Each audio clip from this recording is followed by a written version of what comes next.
한국인들에게 가장 존경받는 인물, 그분이 승하하신 지 600여 년이 다 되어가지만 그분이 남겨주신 업적과 생애 이야기는 대대손손 한국인들의 빛과 자부심이 되어주고 인류에게 큰 감동을 선물해주고 있습니다.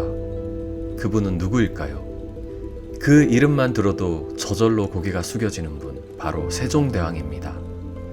백성들이 한문이 어려워 억울한 원성 하늘에 닿으니 짐이 보이지 않는 소리 보일 수 있도록 음소 문자로 만들어 주겠노라. 한글 창제에 얽힌 이야기는 수백 번을 들어도 감동적입니다. 백성들을 이토록 사랑했던 왕이 또 있을까요? 그분을 만나러 경기도 여주로 찾아갔습니다. 세종대왕릉 입구에 들어서면 우리나라를 위해, 백성들을 위해 세종대왕이 남겨주신 여러 가지 업적들을 만날 수 있습니다. 조선시대 천문사상이 담긴 과학문화재이자 공룡 해시계였던 앙부일구, 해와 별의 움직임을 이용해 시간을 측정하는 자경로, 천문 관측시설인 간이대와 측우기, 혼천이 등 너무나도 자랑스러운 과학기구들을 복원해 놓았습니다. 조선의 왕릉들은 대부분 서울 경기 지역에 분포하는데요. 2009년 유네스코는 총 40기에 달하는 조선 왕릉들을 유네스코 세계문화유산으로 등재했습니다. 당시 세종대왕릉도 세계유산으로 등재되면서 왕릉 주변이 새롭게 정비되었습니다. 세종대왕릉은 조선 최초의 합장묘로 세종대왕과 소원왕후 심씨의 합장릉입니다. 세종대왕은 1450년에 젊은 나이로 승하하셨습니다. 평소 건강이 좋지 않았던 세종대왕은 제위 26년과 27년에 5째 아들과 7째 아들이 연달아 세상을 떠나는 아픔을, 제위 28년에는 왕비 소원왕후마저 세상을 떠나는 고통을 겪게 되는데요. 연이은 가족들의 사망 이후 세종대왕의 건강은 더욱 악화되었습니다. 그러다가 제위 32년 향년 52세의 나이로 승하하셨습니다. 세종대왕의 능호는 영릉입니다. 세종대왕에 대해 좀 더 깊이 공부하고 싶다면 왕릉 입구에 자리한 세종대왕 역사문화관 관람을 추천드립니다.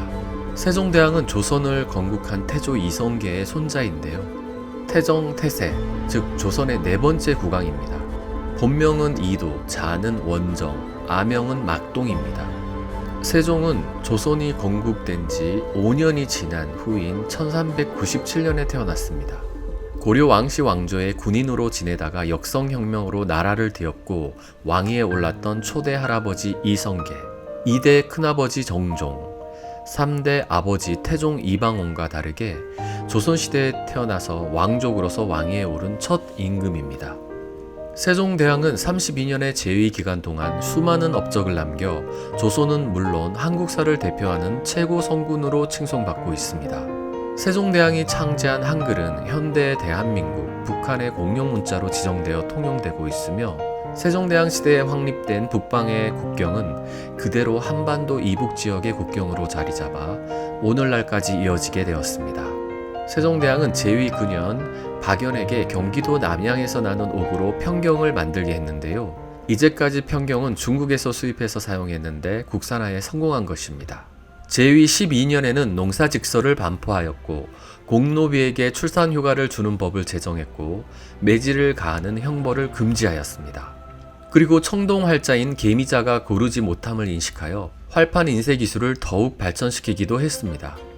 제위 19년에는 장영실, 이천 등에게 앙부일구 자경루를 만들도록 지시하였습니다. 제위 25년에는 훈민정음을 반포하게 됩니다. 훈민정음 서문은 한국인이라면 거의 다 외우고 있을 정도로 유명합니다. 나라의 말이 중국과 달라 한문, 한자와 서로 통하지 아니하므로 이런 까닭으로 어리석은 백성이 이루고자 하는 바가 있어도 끝내 제 뜻을 능히 펴지 못하는 사람이 많다. 내가 이를 불쌍히 여겨 새로 28글자를 만드니 사람마다 쉽게 익혀 날마다 편하게 쓰도록 하고자 할 따름이다.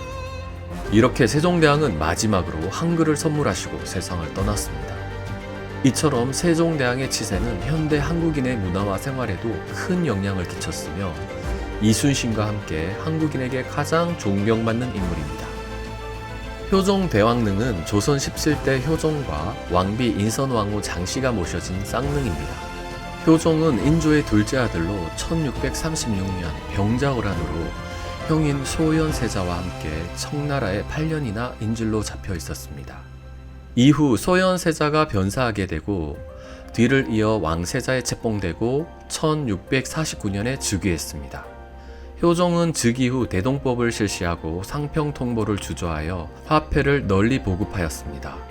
조선 왕조가 당한 굴욕을 싣고자 청나라 정벌을 계획했으나 뜻을 이루지 못하고 1659년 재위 10년 만에 승하했습니다. 조용한 습길을 여유롭게 산책하며 잠시 마음을 비우고 싶으신 분들에게 세종대왕과 효종대왕의 향기를 느끼며 걸을 수 있는 이 왕릉길을 추천드립니다.